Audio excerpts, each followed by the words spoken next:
माननीय राष्ट्रपति जी, आपसे विनम्र अनुरोध है कि आप अपने ज्ञानवर्धक शब्दों से हम सभी का मार्ग प्रशस्त करने की कृपा करें।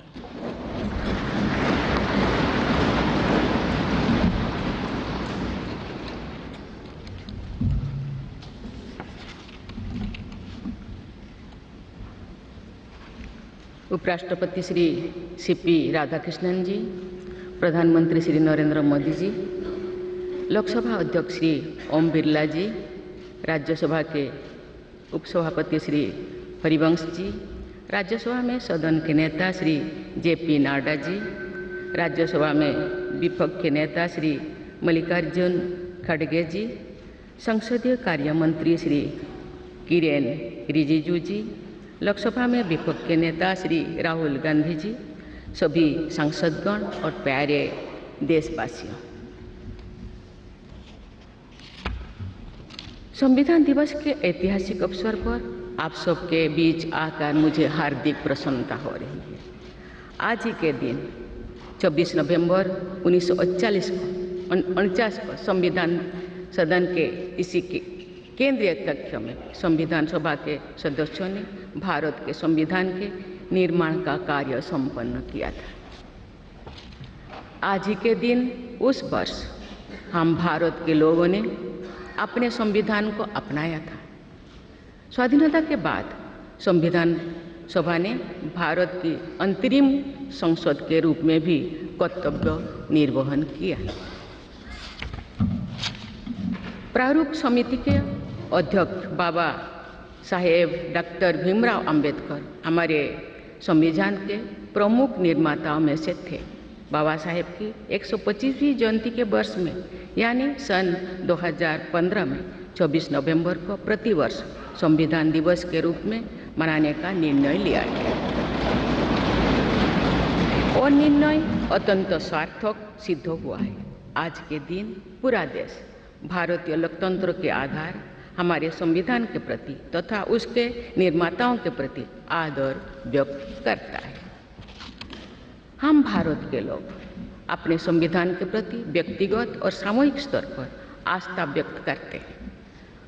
अनेक योजनाओं के माध्यम से देशवासियों को, विशेषकर युवा वर्गों को संवैधानिक आदर्शों से अवगत कराया जाता है। संविधान दिवस से मनाने की परंपरा का शुभारंभ करने और उसे निरंतरता प्रदान करने की जितना भी प्रशंसा की जाए और कम। माननीय सांसदगण संसदीय प्रणाली को अपनाने के पक्ष में संविधान सभा में जो ठोस तर्क दिए गए थे वो आज भी प्रासंगिक है। विश्व के विशालतम लोकतंत्रों में जन आकांक्षाओं को अभिव्यक्त करने वाली भारतीय संसद विश्व के अनेक लोकतंत्र के लिए आज एक उदाहरण के रूप में प्रतिष्ठित है। हमारे संविधान निर्माता चाहते थे कि संविधान के माध्यम से हमारा सामूहिक और व्यक्तिगत स्वाभिमान सुनिश्चित रहे।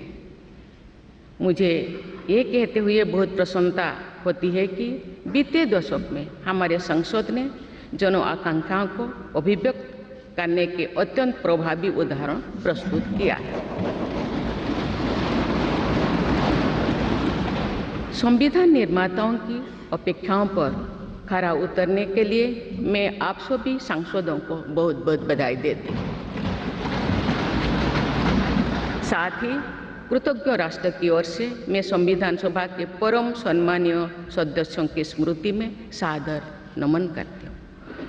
हमारे संविधान के अंतरात्मा जिन आदर्शों में अभिव्यक्त होती है वो आदर्श है सामाजिक, आर्थिक एवं राजनैतिक न्याय, स्वतंत्रता, समता और बंधुता। मुझे ये देखकर हर्ष होता है कि इन सभी आयामों पर संसद सदस्यों ने संविधान निर्माताओं की परिकल्पनाओं को यथार्थ स्वरूप प्रदान किया है।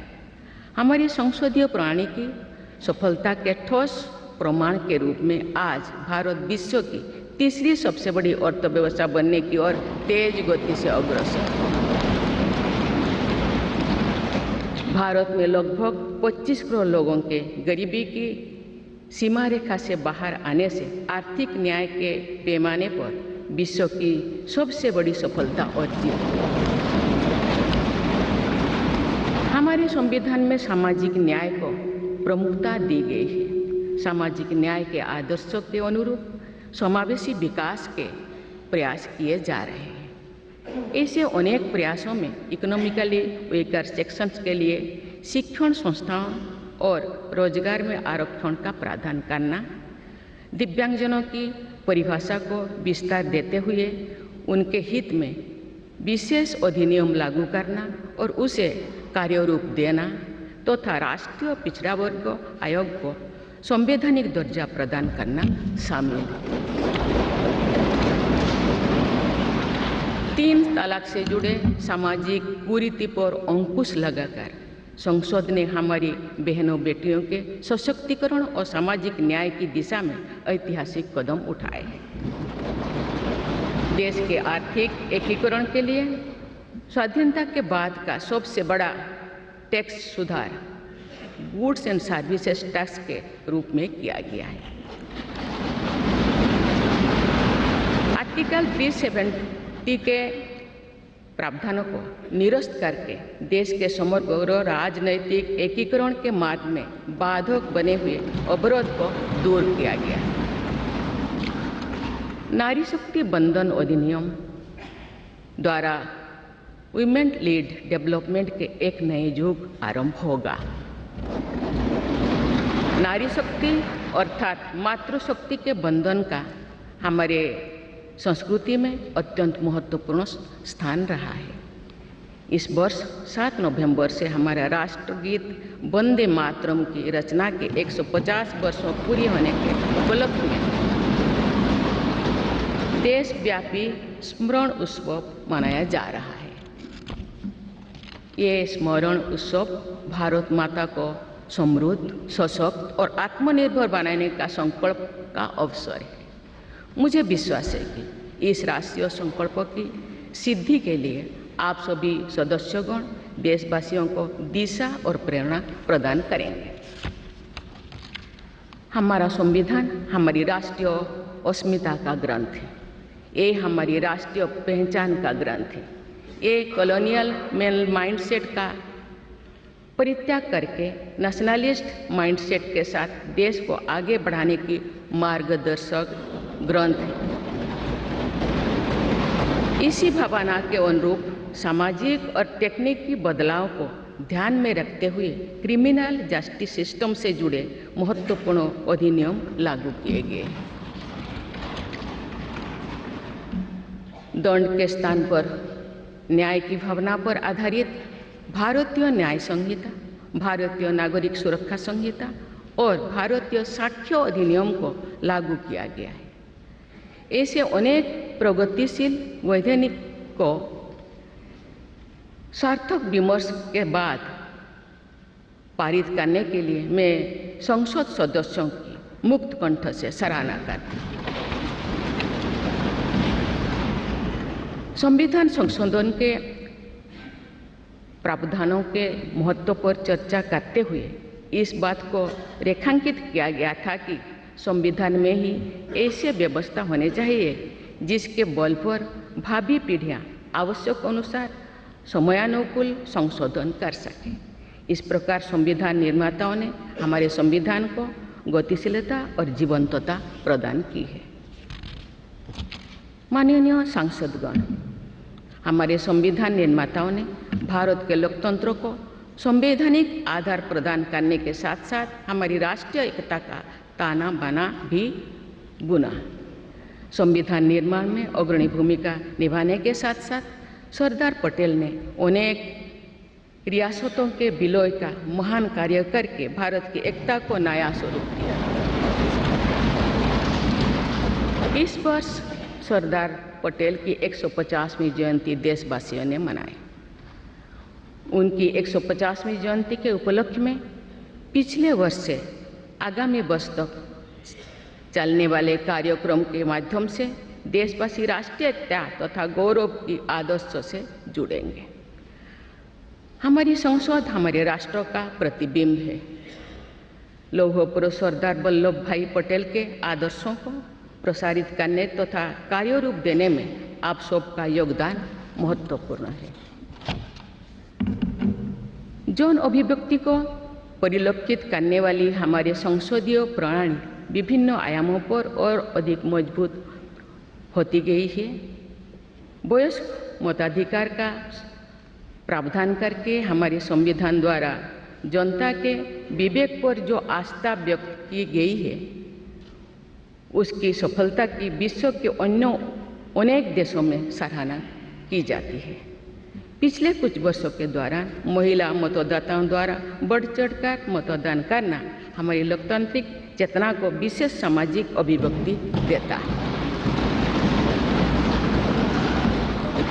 महिला, युवा, गरीब, किसान, अनुसूचित जाति और जनजाति समुदाय के हमारे देशवासी, मिडिल क्लास तथा न्यू मिडिल क्लास के लोग हमारी लोकतांत्रिक प्रणाली को पंचायत से संसद तक मजबूती से दे रहे हैं। हमारी समावेशी लोकतंत्रों में जन जन की भागीदारी को प्रोत्साहित किया जा रहा है। धरती आबा भगवान बिरसा मुंडा की जयंती के दिन जनजातीय गौरव दिवस मनाने की परंपरा शुरू की गई है और उसे बहुआयामी विस्तार दिया जा रहा है। भगवान बिरसा मुंडा की 150वीं जयंती से जुड़े समारोह देश भर में वर्षों पर्यंत आयोजित हुई। विरासत और विकास को जोड़ने वाली जनजातीय परंपराओं का संरक्षण और संवर्धन किया जा रहा है। संवैधानिक आदर्शों में निहित सर्वसमावेशी दृष्टि हमारी शासन व्यवस्था को दिशा प्रदान करती है। हमारे संविधान में निहित नीति निर्देशक तत्व हमारी शासन व्यवस्था के लिए मार्गदर्शन प्रदान करते हैं। संविधान सभा के अध्यक्ष डॉक्टर राजेंद्र प्रसाद ने कहा था कि जो स्वाधीनता हमने प्राप्त की है उसकी रक्षा करना और उसको बनाए रखना तथा जनसाधारण के लिए उसको उपयोगी बनाना उन पर निर्भर करता है जो इस संविधान का क्रियान्वयन करेंगे। ये प्रसन्नता का बात है कि हमारी संसद ने डॉक्टर राजेंद्र प्रसाद जी के अपेक्षा के अनुरूप राष्ट्रहित में कार्य किया है तथा जन सामान्यों के जीवन को बेहतर बनाने के लिए निरंतर प्रयास किए हैं। अंत्योदय की इसी दृष्टि के साथ आधुनिक विकास का समन्वय करके भारत विश्व समुदाय के समूह विकास का एक नया मॉडल प्रस्तुत कर रहा है। विश्व स्तरीय इंफ्रास्ट्रक्चर के विकास से लेकर जन कल्याण की सुविधाओं को 100% लाभार्थियों तक पहुंचाने के प्रयास हमारी राष्ट्रीय प्रगति को अतुलनीय विस्तार देते हैं। संवैधानिक व्यवस्था के अनुसार आगे बढ़ते हुए हमारे देश की कार्यपालिका, विधायिका और न्यायपालिका ने देश के विकास और देशवासियों के जीवन को संबल प्रदान किया है। संसद के दोनों सदनों के सदस्यों ने हमारे देश को आगे बढ़ाने के साथ साथ गहन राजनीतिक चिंतन की स्वस्थ परंपरा विकसित की है। आने वाली कालखंड में जो विभिन्न लोकतंत्रों और संविधानों का तुलनात्मक अध्ययन किया जाएगा तो भारतीय लोकतंत्रों और संविधान का विवरण स्वर्णाक्षर में किया जाएगा। आप सभी सदस्यगण हमारे संविधान और लोकतंत्र की इस गौरवशाली परंपरा के संभावक भी है, निर्माता भी है और साक्षी भी है। मुझे विश्वास है कि हमारी संसद के दिशा निर्देश में भारत को विकसित राष्ट्र बनाने के संकल्प को अवश्य सिद्ध किया जाएगा। इसी दृढ़ विश्वास के साथ मैं सभी माननीय सदस्यों को संविधान दिवस की पुनः बधाई देती हूँ और सभी देशवासियों की स्वर्णिम भविष्य की कामना करती हूँ। धन्यवाद। जय हिंद, जय भारत।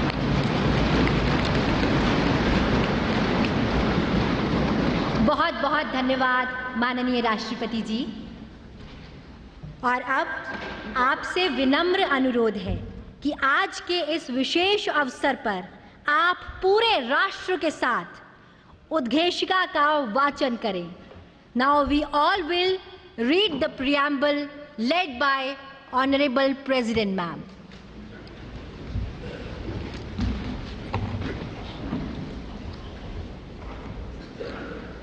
हम भारत के लोग भारत को एक संपूर्ण प्रभुत्व संपन्न सामाजिक पंथनिरपेक्ष लोकतंत्रात्मक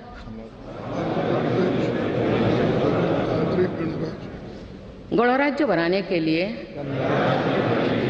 तथा उसके समस्त नागरिकों को सामाजिक, आर्थिक और राजनैतिक न्याय, विचार, अभिव्यक्ति, विश्वास, धर्म और उपासना की स्वतंत्रता, प्रतिष्ठा और अवसर की समता प्राप्त कराने के लिए तथा उन सब में व्यक्ति की गरिमा और राष्ट्र की एकता और अखंडता सुनिश्चित करने वाली बंधुता बढ़ाने के लिए दृढ़ संकल्प होकर अपनी इस संविधान सभा में आज तारीख 26 नवंबर 1949 ईस्वी को द्वारा इस संविधान को अंगीकृत, अधिनियमित और आत्मार्पित करते हैं।